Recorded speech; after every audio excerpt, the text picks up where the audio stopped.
Wadidaw, halo Leo. Berjumpa kembali dengan Marga Anime di sini. Di mana pada kesempatan kali ini Marga Anime akan mencoba membedah beberapa informasi menarik yang terdapat dalam spoiler singkat One Piece chapter 1147. Baiklah, tanpa berlama-lama lagi, mari kita lanjut berlayar. Informasi yang pertama mengenai keabadian. Pada chapter kali ini manga One Piece memperlihatkan kilas balik tentang apa yang terjadi sebelum Sommers mengalahkan Jaguar di Saul, di mana Jaguar di Saul memberitahu Nico Robin bahwa para ksatria suci atau Holy Knight itu abadi dan sulit untuk dikalahkan. Jadi itu sebabnya Jaguar di Saul pada chapter sebelumnya meminta Nico Robin dan Chopper untuk jadi bersembunyi agar dapat membantu anak-anak di Pulau Elbap yang terpengaruhi kekuatan Holy Knight. Wadidaw, terungkapnya hal ini mengkonfirmasi jika Gorosei dan Ksatria Suci atau Holy Knight semua terhubung dengan Im Sama.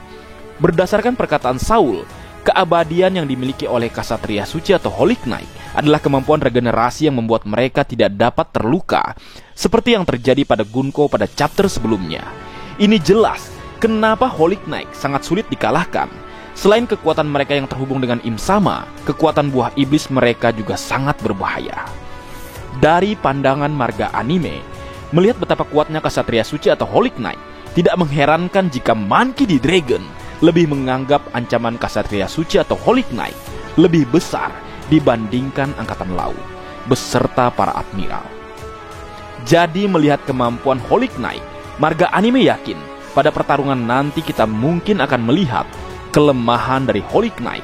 Tentunya itu tergantung seperti apa kemampuan Chopper Gaban nantinya. Sebelumnya di Ars Egghead, Housoku Haki Joy Boy dapat menghancurkan kemampuan yokai para Gorosei. Apakah di Ars Egghead ini Gaban akan menggunakan Housoku Haki untuk menghancurkan kelemahan Ksatria Suci atau Holy Knight, atau kemampuan cinta Gaban akan berguna nantinya? Menarik untuk ditunggu. Informasi yang kedua mengenai Gunko. Pada chapter kali ini memperlihatkan Gunko menjebak kru topi jerami setelah sebelumnya terlempar keluar dari kapal, di mana Jinbe di chapter kali ini terlihat mencoba mencari cara untuk mengalahkan Gunko.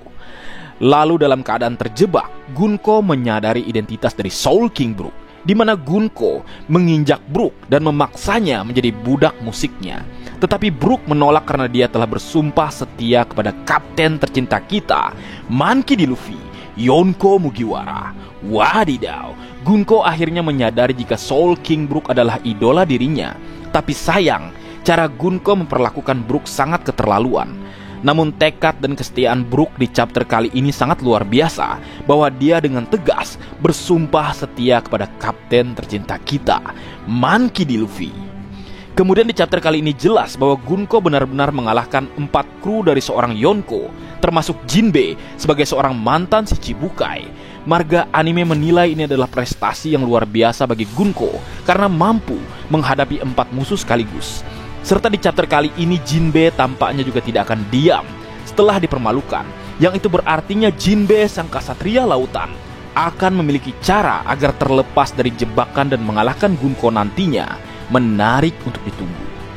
Kemudian berlanjut, informasi yang ketiga mengenai misi utama dari Ksatria Suci atau Holy Knight.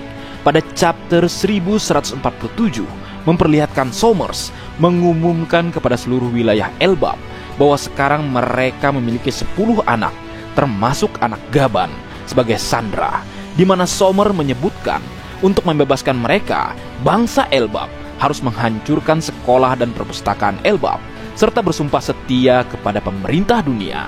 Menarik, kedatangan Ksatria Suci di tanah Elbap jelas untuk mengajak para raksasa berada di pihaknya, karena tahu kondisi dunia mendekati perang besar.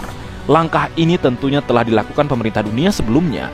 Namun karena suatu hal, Raja Harald tampaknya mengingkari janji dirinya dengan pemerintah dunia di masa lalu.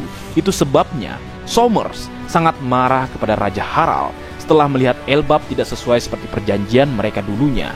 Menarik. Informasi terakhir mengenai pertarungan antara Chopper Gaban melawan Sommers.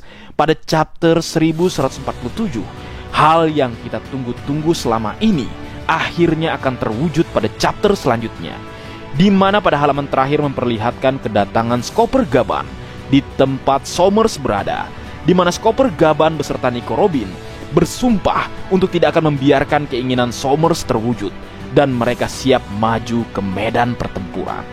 Wadidaw, pertarungan Skopper Gaban melawan Somers akhirnya dimulai. Pertarungan dua tokoh yang berkemungkinan pernah bertemu di masa lalu pada insiden God Valley, di mana keduanya saat ini akan bertarung di tanah Elbap. Ini akan menjadi pertarungan yang hebat antara tangan kiri Raja Bajak Laut melawan salah satu karakter terkuat Ksatria Suci atau Holy Knight. Marga Anime menilai pada pertarungan ini Skopper Gaban kemungkinan akan habis-habisan karena anaknya juga menjadi sandra oleh Ksatria Suci atau Holy Knight. Serta Skopper Gaban mungkin juga akan menjadi sosok pertama yang akan memberikan luka permanen kepada Ksatria Suci atau Holy Knight sebagai jalan bagi kru topi jerami menghadapi mereka di masa depan. Menarik ditunggu. Dan ini akan menjadi pertarungan antara cinta melawan cinta, namun dengan pemahaman yang berbeda. Mana yang terkuat? Mari kita lihat. Kebaikan atau keburukan? Kejahatan atau kebenaran? Mari kita tunggu. Dan terakhir, kembali ke judul, hal-hal yang harus kita takuti. Dan cover story tentang perjalanan Yamato menyebutkan jika Raizo memberi makan Yamato sebagai hadiah karena dia telah mengalahkan Hushu. Dan pamungkas dari berita, minggu depan libur. Waktunya Oda Sensei rehat kembali. Baik, mungkin segitu dulu yang bisa aku bagi bersama kalian, Leo. Semoga kalian terhibur dengan apa yang aku buat dalam kesempatan kali ini.